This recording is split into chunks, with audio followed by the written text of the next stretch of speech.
Well, a win is a win. That's what they say. I don't completely agree with that sentiment. I mean, it counts as a W in the record book, and it's better than if they had lost the game. But, folks, you have to be able to look at the play of a team and project it into the future, how it's going to affect the team, what it means for the future. And the Packer offense, after the second quarter started, was not good. I should clarify, the pass game was not good. Rodgers started holding on to the ball, chaos ensues, and it turned, honestly, into the same old song and dance on offense. And if you can't see how that's going to hurt them in the future, then you are being way too short-sighted. Welcome to the Aaron Michaels Show, Packer post-game edition. Packers get the win over the Vikings at Lambeau Field. Good afternoon for football. Now, it's not going to be all bad here today. I mean, the Packers won. They got a couple of wins over division opponents, over the top two division opponents. And really, they have set themselves up well to be able to win the division. They now have a one-game lead on both the Vikings and the Bears. In addition to being 2-0, they've handed both of those teams a loss. And the Bears, they were able to do it on the road. So that means that second time around, they get to play the Bears at home. It's not going to be all bad, all negative today. But, folks, we have to point out when things are not good. Okay, we have to point out when Aaron Rodgers holds on to the football too long. And, I mean, it started out fantastic. The offense was great. On fire, 21-0. We'll get back to that in a second. I'm getting ahead of myself here. Aaron Michaels Show at gmail.com if you want to get a hold of the program. Follow along on Twitter as well, at Wisconsin Aaron. We have a lot of fun there. Aaron Rodgers is going to catch a lot of hell after this game. I mean, like I said, the offense started out on fire. As good as it can get. And I don't think I've ever seen the Packer offense or Rodgers play as well as they did in the first quarter. It was amazing to behold. A tremendous start. But then Geronimo Allison fumbled, and everything changed. Now, I wasn't at the game, so I don't know exactly what happened. I don't know if the Packers changed what they were doing on offense. I don't know if the Vikings changed what they did on defense. I mean, I'm sure those things changed, but I don't know how or to what extent at this point. And I don't know if there were wide open receivers and Rodgers was just refusing to throw the ball. But I do know that Rodgers started to hang on to the football. And when he does that, chaos ensues with this offense. And it didn't look much different than the past couple of years. I mean, after the hot start. At the beginning of the game, Rodgers looked like vintage Rodgers, right on point. The play calling was great. The whole offense was humming. And you don't expect it to continue at that level for an entire game or a season. I mean, if that were the case, you could start printing the Super Bowl tickets for the Packers right now. But the way that it dropped off was horrible. The Packer offense went from being a beautiful sports car to a 1990 rusted-out Toyota Tercel. And Rodgers had a lot to do with that. He wasn't overly accurate. He was holding on to the ball. I mean, it's good that the Packers started out 2-0 against the top two contending teams, along with the Packers in the NFC North. So the wins are big. You need them, and you really put yourself ahead of the curve by winning these games. That's really good. And I thought the Packer defense was okay. Not as good as last week, especially in the first half, though. They were good on most plays. Just gave up a couple of big ones. Big 75-yard run for Cook for a touchdown. I mean, there were some other potential big plays, but the Vikings shot themselves in the foot at times with penalties. But the turnovers came up big for the Packer defense. The late one by King especially, kind of like last week. The game is kind of on the line there, and Cousins just threw a ball up for grabs, and King picked it in the end zone. That was a huge play. And I do have to say this. Part of what kept the Packers in the game was the very poor play of Kirk Cousins. 14 out of 32, 2 interceptions, and a fumble lost. Part of that is the Packer defense making things happen, and they did do that. Not quite to the extent that they did against the Bears, but they did make plays. I don't come away from this game with a bad taste in my mouth about the defense. Not at all. I'm not too worried about that. I'm not worried at all about the Packer defense. More worried about Zadarius Smith, who had to leave the game because of an injury, than I am about the Packer defense as a whole. I don't have any concerns there. still in the second year with Pettin. Guys had good games. Alexander had a good game. He had a couple of nice plays. He did drop the one interception that was right in his hands. But overall, I'm not going to complain about the Packer defense. And the Viking offense is better than the Bears. The Vikings have some playmakers. I mean, Cousins can make plays at times, but they also have Diggs, Thielen, and of course, Cook. I didn't expect the Packer defense to completely shut down the Viking offense. But overall, it's a good start to the season. To go to Chicago, get a win, and then return home and beat the Vikings, you definitely take it. Don't get me wrong. I'm excited about the Packers' 2-0 start over two good teams, but when the offense plays poorly, it can and should be addressed and discussed. The way that the Packers started out this game, I haven't seen a team come out with that kind of intensity in a long time. They were playing hard, they were playing fast, playing with urgency, and boy, did they look like they wanted it. And that's how you get out to a quick 21-0 lead over a hell of a Viking team. Devontae Adams had a good game, 9 catches, 106 yards. Not a bad day at the office for him, especially early in the game. You know, when the offense was humming along, he had a lot of big plays on third down. And the Packers were the play calling in the first half and into the beginning of the second quarter. I thought that the play calling by LaFleur was excellent. He was keeping a good Viking defense off balance, and they were, staying in good down and distance situations, which is something that LaFleur had mentioned before the game, was that they needed to not get themselves behind the chains. They needed to stay in manageable down and distances, and they definitely did that, especially in the first quarter and a little bit more than that. But play calling was good. The execution on third downs early in the game was really good as well. But Adams had a good game. Aaron Jones had 23 carries for 116 yards, averaged 5 yards per carry, and that was the most carries that Jones had in a game in his career. Only took a couple of years, but getting away from Mike McCarthy helps with that. Hey, let me tell you something quickly. I got to say this, because and for the most part, the things that I post on Twitter get a nice warm reception, and then there are some people out there who either misunderstand what I'm saying, or who, of course, there are always some who just don't get it. But I have to tell you something. There's a huge difference between panicking and pointing out bad play. There are a ton of people, myself included, who are pointing out the bad play of the offense today. Not panicking over it. I don't know anyone who actually panics. It goes into a panic attack over anything in sports. You can't equate fans being concerned with panic. Though, the intellectuals in the media and the fan base like to put down a lot of fans for pointing out bad things. Oh, you're overreacting. You shouldn't be so reactionary.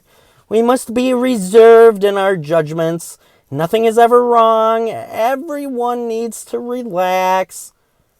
A lot of people enjoy fancying themselves as the intelligentsia of the sports world, and they're always calm and cool and collected. Hey, look, I'm calm, I'm cool, I'm collected. I'm calm and cool, collected, and pointing out that the Packer offense played poorly after basically the second quarter. But I say that, just don't let people do that to you. I know it's frustrating. I know that it happens. Don't give it a second thought. People do it all the time. But don't let people on the sports radio dial, when you call their shows, don't let them laugh at you because you're upset, or have people on Twitter yell at you for being too negative. Don't let that get to you, folks. I mean, you can't do that. You care about your team. You don't want them to look bad or play poorly in different areas of the game, and that's okay. There's nothing wrong with getting upset. This is sports. You're allowed to get upset about your favorite team playing poorly. Hell, I mean, if you want to get upset about your team playing great, you're more than welcome to do that. I won't put you down for that. I won't put you down for anything. But that's part of the show that we run here. We do not talk down to frustrated Wisconsin sports fan. We do not laugh at you or tell you that you are overreacting. We don't pretend to be... Well, I mean, some guy called me an idiot on Twitter. So, I certainly don't profess to be overly intelligent. But, just saying, it happens. Don't let people put you down. If you want to have an opinion on the Packer offense, and look, like I said before, if the Packer offense isn't playing well, it's okay to point that out.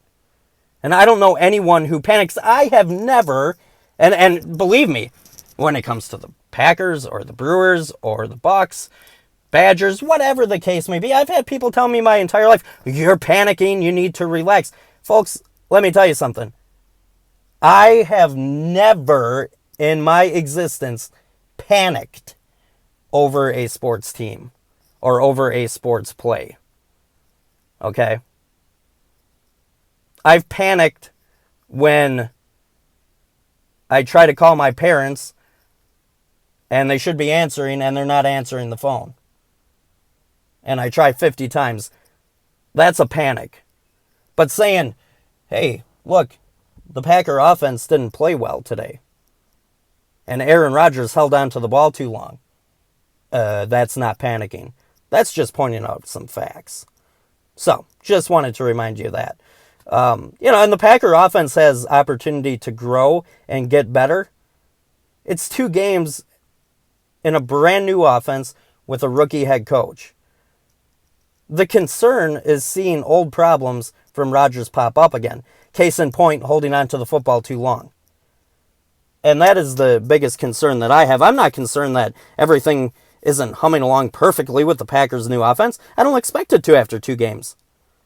But you have to be concerned when you see problems of Rodgers' past emerge. But all in all, it's a good start for the Packers. Defense was shut down in week 1 and more than solid here in week 2. They're generating turnovers. Packer offense showed promise today against Minnesota. They need to build off of that, what they did early on in the game, and not what happened in the later portions of the second quarter and into the second half. But they have stuff to build off of on offense. And the Packers really have put themselves into a good position with a chance to win the division by getting 2 wins over the last in the last 2 weeks over really good divisional opponents. Look, the Lions are not going to be in this race. This is a 3-team race for the top of the division, and whoever doesn't get it is going to get the wild card. Okay? You're going to have a division winner, you're going to have a wild card team coming out of the NFC North, and somebody's going to get beat up on probably a little bit too much. But look, the Packers are off to a good start because you've taken your top 2 opponents as to fighting for a wild card spot and or more preferably for winning the division. You've taken the top 2 opponents, which is last week the Bears and this week the Vikings, and you've given yourself a win against both of those teams, so you've gotten ahead that way, but you've also handed them a loss. So these first 2 games have been huge for the Packers. All in all, it's a good start. Been a good 2 weeks for the Packers. A good 2 weeks with an offense that needs improvement. The biggest concern being Rodgers reverting back, looking the same, holding on to the football a little bit too long. That is a concern. The Packers play home next week to the Broncos. They are playing the Bears right now. It should feel, it's going to feel, I think, like a break for Green Bay after the tough defenses that they've had to play the last 2 weeks. You can ask, if you're LaFleur and you're the Packer offense trying to install a new offense, you couldn't ask for a tougher start to the season than playing the Viking defense and, of course, the Bears defense as well. But the Packers do come out on top today. They get the win over the Vikings 21-16. So the Packers score 14 points in the first quarter, add on 7 more in the second, right at the beginning. And then after that, goose eggs for the Packers. Vikings scored 10 in the second quarter, 6 in the third. This game could have been different. The Vikings, the Vikings did shoot themselves in the foot today. And I'm not taking anything away from the Packer defense. The Packer defense played good, and a lot of times you create your own breaks. You create other teams' poor decision making, especially if you have a defense that's playing well like the Packers were. This game could have been changed. You had a missed extra point by Bailey, and that came after Diggs scored a touchdown and took his helmet off. Looked like he was giving it to Packer fans a little bit there in the end zone, which was a stupid move. Another idiot in the long line of them for the Minnesota Vikings. Diggs, he is carrying the torch, shall we say. But so they missed the extra point after he has that penalty tacked on. They missed that. That's 1 point. Plus, they missed a field goal. So that's 4 points that they left out the field, which would have made it 21-20, but who knows how things would have worked out. But the game could have been a little bit different if the Vikings had not shot themselves in the foot there. I mean, the Diggs one was just stupid because that was not something that the Packer defense forced on him. That's just an idiot being an idiot with Diggs. But all in all, solid win for the Packers. I mean, you can't take away what they did on offense to start the game. Now, I know I have a lot of people telling me, well, the first 20 plays of the game, LaFleur has scripted. And after that, it's anything goes. And even though that's true, you just don't want to see the Packer offense fall off the way that they did after the early portions of that game. And you can't expect them to continue on that torrid pace for an entire game. But to drop off completely like they did, where they were essentially rendered useless, not able to pick up first downs, it can't be that dramatic of a drop-off. You can't afford to do that, and you have to project into the field. I mentioned this, and I mentioned this at the beginning of the program. You can't be short-sighted and say, well, you